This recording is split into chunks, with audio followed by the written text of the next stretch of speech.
lalu kita ditokohkan, lalu kita jadi ustaz yang populer, dimuliakan di mana-mana. Saudara sekalian, kemuliaan harus berupa seperti itu. Pertolongan tidak harus berupa seperti itu. Terkadang saudara sekalian, kemuliaan, pertolongan yang Allah berikan kepada ahli ilmu itu datangnya justru setelah matinya dia.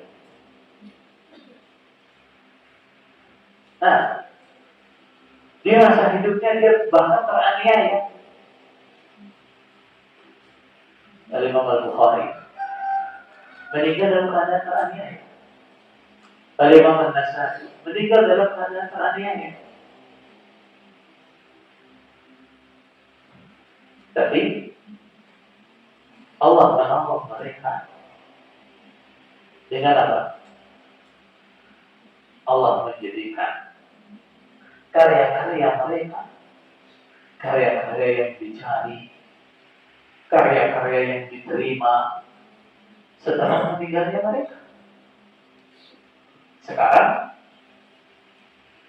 hampir semua rumah-rumah orang Islam itu ada Sahih Bukhari. Nah, Imam Al-Bukhari, Imam An-Nasai, yang secara fisik sudah meninggal ribuan tahun yang lalu. Tapi kayak setiap hari, setiap jam, bahkan gak hanya sehari sekali, beliau masih ngajar terus. Ya kan? Nah, ketika orang baca Sahih Al-Bukhari, mengutip hadis dari Sahih Al-Bukhari, Sunan An-Nasai, itu biasanya siapa? Imam Al-Bukhari, Imam An-Nasai, dan seterusnya. Syekhul Islam Ibnu Taimiyah. Di masa hidupnya terus dianiaya. Bahkan nanti itu tidak keadaan di penjara. Tapi dakwah beliau justru mendapatkan penerimaan yang luar biasa setelah matinya beliau. Karya-karyanya justru banyak diburu ketika beliau sudah tidak ada.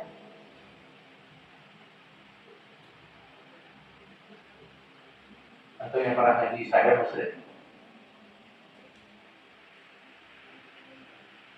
pernah dengar cerita si Ulam dengan siapa?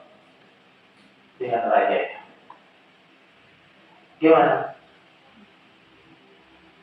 Begitu dia dibunuh, mati, orang-orang yang hadir saat itu semua menyatakan Islam. Ya kan? Mereka semua katakan amanna bi rabbil ghulam, amanna bi rabbil ghulam. Kapan itu? Setelah dia mati. Itu pertolongan, itu kemuliaan. Nah, yang kadang-kadang kita tidak hitung itu sebagai pertolongan, kita tidak hitung itu sebagai kemuliaan. Nah, apa masalahnya? Masalahnya adalah karakter kita yang materialistis. Nah, menghitung segala sesuatu dengan materi. Baik. Buat takwa. Nah, takwa itu apa? Takut. Nah, asal katanya apa? Asal katanya adalah waqa yaqi wiqayatan. Artinya melindungi. Artinya adalah melindungi. Kemudian dialihkan ke wazan ittaqalah. Jadi ittaqa yang tapi ittaqah. Artinya apa? Membuat pelindung. Nah, membuat pelindung. Nah, apa yang dimaksud? Adalah membuat pelindung untuk dirinya dari murka Allah Subhanahu wa Ta'ala. Itu hakikatnya takwa.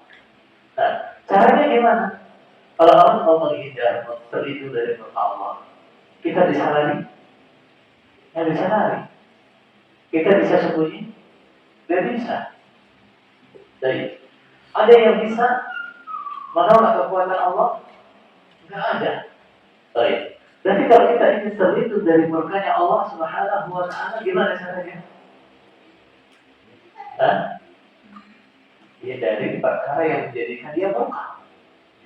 Lakukan perkara yang menjadikan dia ridho. Itu namanya takwa. Makanya takwa itu didefinisikan dengan apa?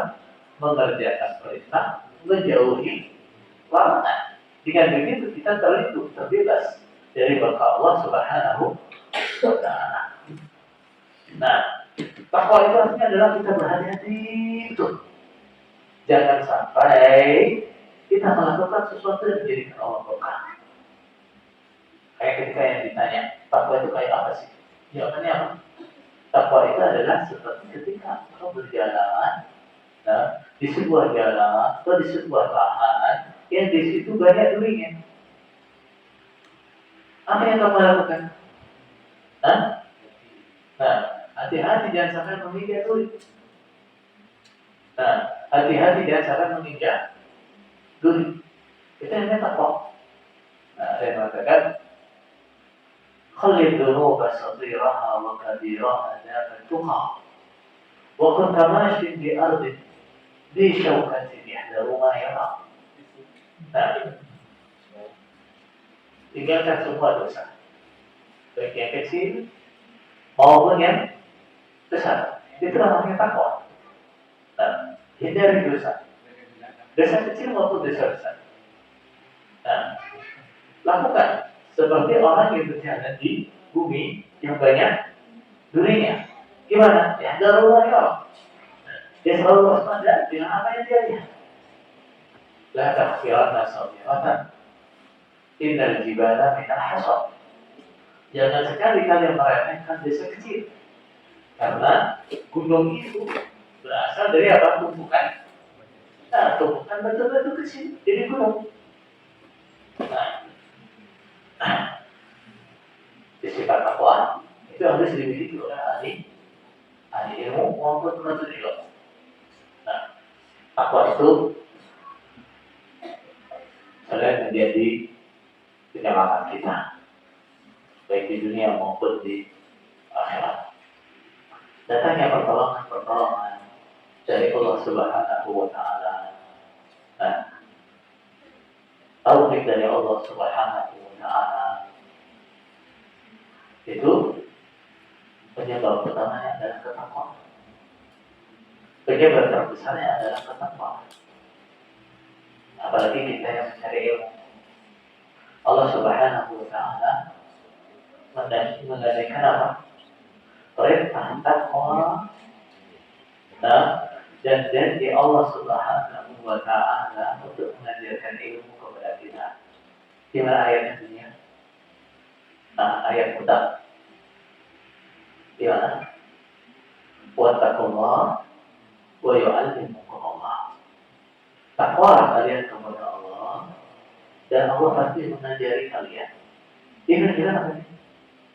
Ada kaitan yang sangat kuat di antara ketakwaan seseorang dan ilmu yang Allah berikan kepadanya. Ya kan? Nah, kalau bilang takwalah dan Allah mengajari kalian. Berarti takwa itu adalah salah satu sebab terbesar. Nah, Allah memberikan taufiknya kepada penuntut ilmu.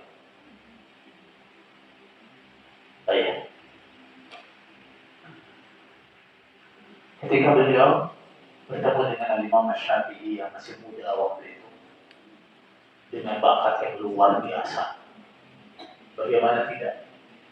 Di usia yang masih sangat muda, beliau datang kepada Imam Malik, belajar kitab Muwatta, dan dia hafalkan kitab itu.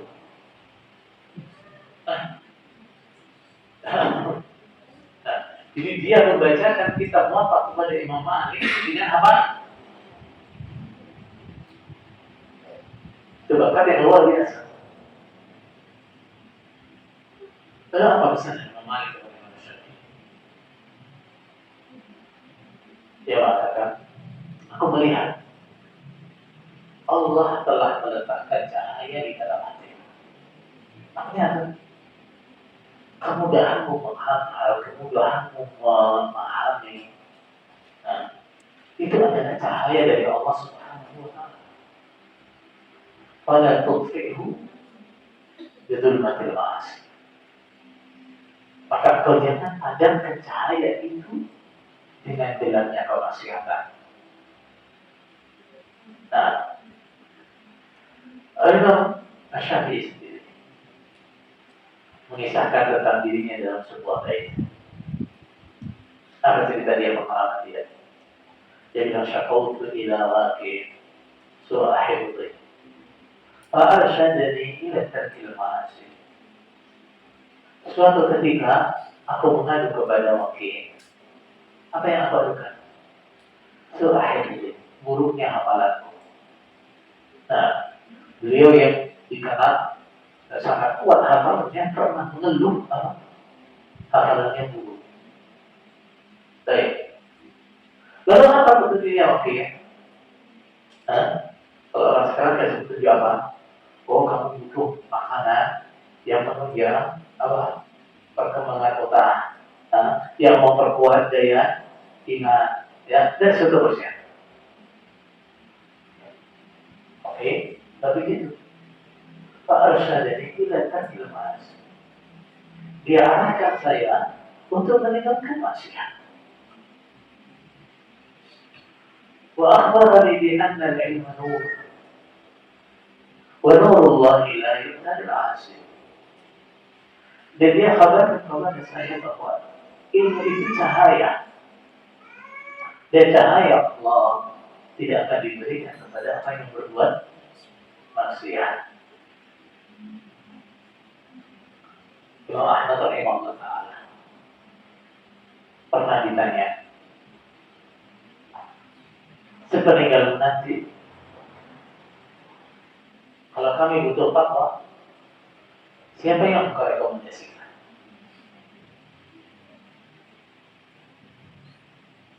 Imam Ahmad menunjuk salah satu muridnya yang dibandingkan murid-murid yang lain tidak menonjol.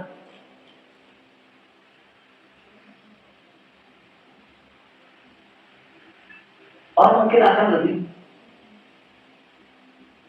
memilih fulan karena lebih pandai, lebih pintar. Tapi Imam Ahmad menunjuk fulan. Maka yang terjadi, kenapa gak fulan pun? Imam Ahmad dapat jawab, karena saya melihat si fulan lebih bertakwa daripada yang lain.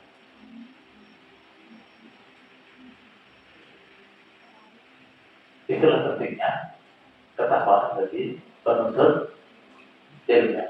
Baik. Was-sabr, dan sabar. Nah, sabar dalam belajar, sabar dalam mengamalkan ilmu, sabar dalam mendakwahkan ilmu. Ilmu itu butuh kesabaran dari awal sampai akhir. Belajarnya harus sabar. Saat belajar itu apa yang kita lakukan? Coba, kesabaran apa? Kita harus sabar, diam, memperhatikan, konsentrasi selama majelis ilmu berjalan. Baik. Harus sabar, tangannya ini capek, tapi sabar apa? Mencatat. Baik. Harus sabar ketika masalah itu kita paham. Sabar. Kadang-kadang satu masalah itu kita baru bisa paham setelah diulangi puluhan kali. Baru paham. Oh gitu toh maksudnya. Nah, ini harus sabar. Sabar menghafal. Karena ilmu itu kalau tidak dihafal tidak jadi ilmu. Nah, ilmu itu kalau tidak dihafal menjadi ilmu. Maka yang ada bilang, ilmu itu belum jadi ilmu kalau belum bisa dibawa masa ke toilet. Nah, gimana? Paham nggak?